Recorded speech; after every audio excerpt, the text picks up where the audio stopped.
नमस्कार, मेरे चैनल पर आपका स्वागत है। तो करवा चौथ का व्रत आ रहा है।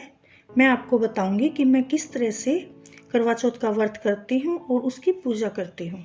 हिंदू धर्म में करवा चौथ के व्रत को एक त्योहार के रूप में मनाया जाता है। इस दिन सभी सुहागिन औरतें अपने पति की लंबी उम्र और उसके स्वास्थ्य के लिए, अपने वैवाहिक जीवन की सुख शांति के लिए भगवान शिव, पार्वती, कार्तिक गणेश जी और लक्ष्मी और विष्णु जी की पूजा करते हैं। इस व्रत का इंतजार औरतें साल भर करती हैं। इस दिन वह 16 श्रृंगार करती हैं। यह व्रत कार्तिक मास की कृष्ण पक्ष की चतुर्थी को आता है। नारद पुराण में भी इस व्रत का उल्लेख है। हर घर में इस व्रत को करने के अपने अपने रिवाज हैं। कुछ घरों में सास अपनी बहुओं को सुबह सुबह सिरगी देती हैं, मगर हमारे घर में यह रिवाज नहीं है। हम बिना सिरगी के ही यह व्रत रखते हैं। मैं एक दिन पहले अपने हाथों में मेहंदी लगवाती हूँ। करवा चौथ के दिन सुबह नहा धोकर सुंदर कपड़े, मैचिंग चूड़ियाँ, बिंदी और सिंदूर लगाकर तैयार हो जाती हूँ। 1-2 बजे हम पूजा करते हैं। पूजा करने के बाद सूरज को जल देकर हम पानी पीते हैं। पूजा की थाली में एक स्टील या तांबे का जल से भरा कलश होता है, एक जल से भरा मिट्टी का करवा होता है, एक खील से भरा मीठा करवा होता है। तीनों कलश और करवों पर मोली का धागा बांधते हैं और हल्दी या सिंदूर से स्वास्तिक का निशान बनाते हैं। एक कटोरी में थोड़े से गेहूं या चावल के दाने लेते हैं। इसके साथ थाली में फल, फूल और मीठी मट्ठी रखते हैं। अपनी सासू माँ से करवा चौथ की कथा सुनती हैं, फिर उनका आशीर्वाद लेती हैं और तब उन्हें सूट और शगुन देते हैं। वे भी हमें शगुन देती हैं। जो मेरी सासू माँ हमें कथा सुनाती हैं वो मैं आपको सुनाऊंगी। एक साहूकार था, उसके 7 बेटे और 1 बेटी थी। सभी का विवाह हो चुका था। सातों भाई अपनी बहन को बहुत प्यार करते थे। भाइयों के गले से बहन के बिना एक निवाला भी नहीं उतरता था। वह पहले उसे खिलाते फिर स्वयं खाते। कार्तिक की चौथ को घर की सभी सुहागिनों ने करवा चौथ का व्रत रखा। उस लड़की ने भी व्रत रखा। भाभीयों के साथ विधिवत पूजा की। अब बस चंद्रोदय होने पर अर्घ्य देकर व्रत खोलना था। दिन ढलने पर भाई आए। उनकी पत्नियों ने भोजन परोस दिया। तब भाइयों ने बहन से कहा, बहन भोजन कर ले। बहन ने कहा, नहीं भैया, आप खा लो, मैंने आज करवा चौथ का व्रत रखा है। मैं तो चांद को अर्घ्य देकर ही खाऊंगी। बहन के बिना भाइयों को भोजन करना अच्छा नहीं लगा। ससुराल में होती तो अलग बात थी। अब सामने बहन सुबह से भूखी बैठी हो तो वे भोजन कैसे करें। सातों भाइयों ने आपस में सलाह की। एक भाई जंगल में चला गया और वहां जाकर आग लगा दी। दूसरे ने कहा, चल बहन, चांद निकल आया है, तू उसे अर्घ्य देकर भोजन कर ले। वे उसे छत पर ले गए और कपटपूर्ण तरीके से छलने को इस ढंग से उसके सामने किया कि उसे लगा कि चांद निकल आया है। सभी भाइयों ने जब चांद निकलने की बात कही तो उसे विश्वास हो गया और उसने नकली चांद को अर्घ्य दे दिया। फिर वो अपनी भाभियों से बोली, भाभी भाभी, चांद निकल आया है, आप भी अर्घ्य दे दो। उसकी भाभियों ने अपने पतियों के डर से उसे सच्ची बात न बताकर इतना ही कहा कि ये तो चांद तेरे लिए निकला है, हमारा तो बाद में निकलेगा। नादान लड़की भाभियों की बात का मतलब नहीं समझी और भाइयों के साथ भोजन करने बैठ गई। जैसे ही उसने पूरी का पहला टुकड़ा तोड़ा तो उसमें बाल निकल आया। दूसरा टुकड़ा तोड़ा तो छींक आ गई। तीसरा टुकड़ा तोड़ा तो ससुराल से हरकारा आ गया। उसने बताया कि लड़की का पति बीमार है, उसे शीघ्र ही ससुराल बुलाया है। माँ समझ गई कि चौथ माता रुष्ट हो गई है। माँ ने बेटी को विदा करते समय सीख दी कि रास्ते में जो मिले उसे पाँव लागू कहना और जो सदा सुहागन रहे का आशीर्वाद दे, पल्ले में गांठ बांध लेना और उसे कुछ रुपए देना। बहन जब विदा हुई तो रास्ते में सब ने यही आशीष दी कि तुम भाइयों की प्यारी बहन हो, तुम भाई बहन का प्यार यूं ही बना रहे। किसी ने कहा सुखी रहो, किसी ने कहा खुश रहो, सदा सुहागन रहो की आशीष किसी ने नहीं दी। जब वह ससुराल के दरवाजे पहुंची तो दरवाजे पर उसकी ननद खड़ी थी। उसने ननद के पांव छुए तो उसने कहा, सदा सुहागन रहो, सुपूती हो। यह सुनकर उसने पल्लू में गांठ बांध ली और ननद को सोने का एक सिक्का दिया। जब भीतर गई तो देखा कि पति धरती पर लेटा है और माँ पास बैठी है।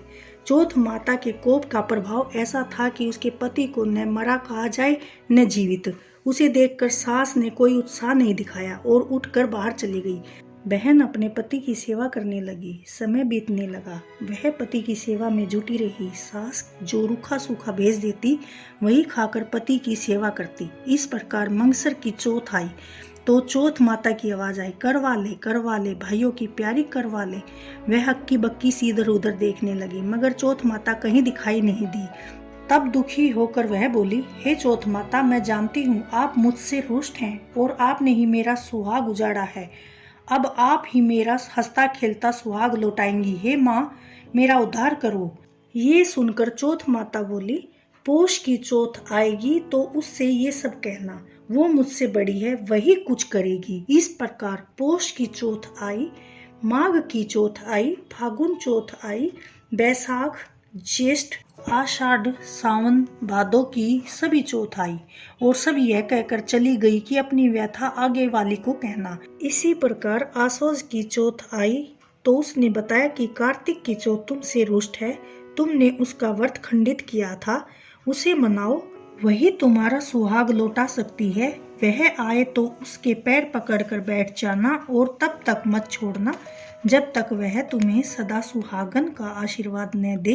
यह कहकर वह चली गई। जब कार्तिक की चौथ आई तो वह बड़े गुस्से में बोली, करवा ले भाइयों की प्यारी करवा ले, दिन में चांद उगवानी करवा ले, व्रत खंडित करने वाली करवा ले, भूखी करवा ले। वह समझ गई कि चौथ माता बहुत गुस्से में है। वह लपक कर भागी और चौथ माता के पांव पकड़ लिए और गिड़गिड़ा कर बोली, हे माँ, मुझे माफ कर दे। भाइयों के प्यार के मारे मैं व्रत का महत्व समझ नहीं पाई। हे माँ, बच्ची हूँ तेरी, तू माँ है, मुझे क्षमा कर। जीवन में अब ऐसी भूल कभी नहीं करूँगी। अरे पापिन, छोड़ मेरा पाँव। नहीं माँ, या तो क्षमा कर या मेरे प्राण ले ले। मेरा पति न जिंदा में है न मरे में। मेरी भूल का दंड उसे क्यों दे रही हो? या तो मुझे मेरा सुहाग लौटा दो या मेरे प्राण ले लो।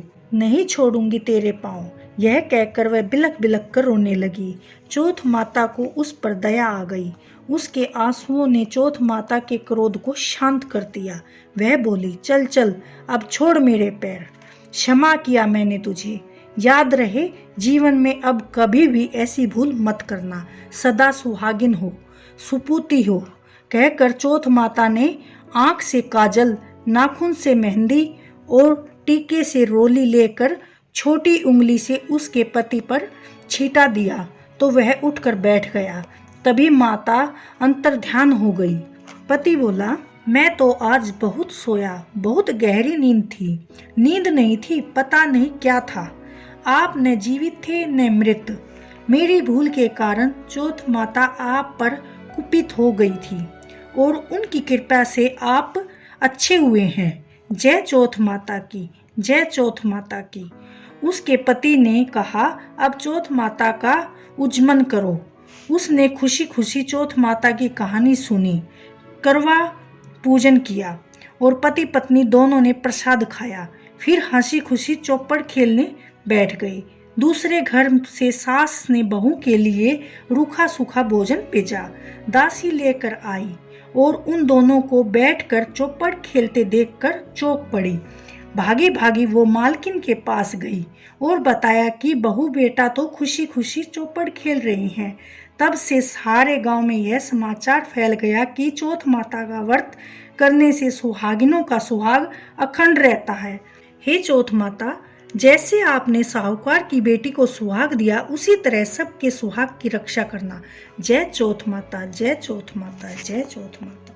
कथा सुनने के बाद हम कलश का जल सूर्यदेव को चढ़ाते हैं और खुद भी पानी पीते हैं। रात को हम चांद की पूजा करते हैं और पति का आशीर्वाद लेकर खाना खाते हैं। अगर आपको यह कथा पसंद आई हो तो इसको लाइक करें, सब्सक्राइब करें और शेयर करें। धन्यवाद।